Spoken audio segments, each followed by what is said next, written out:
Sento un fiore all'occhiello per il Friuli Venezia Giulia questo nuovo stadio.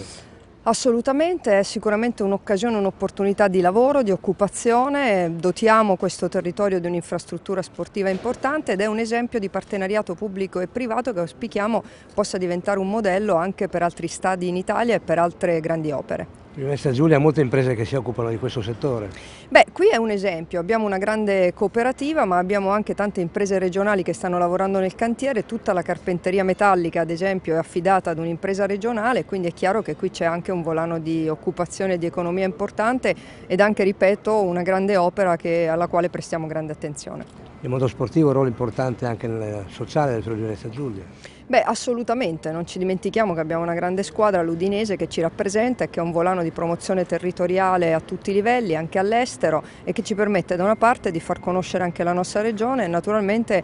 costituisce un esempio sportivo al quale guardiamo anche qui con attenzione, nel senso che riteniamo che possa essere davvero un volano di promozione.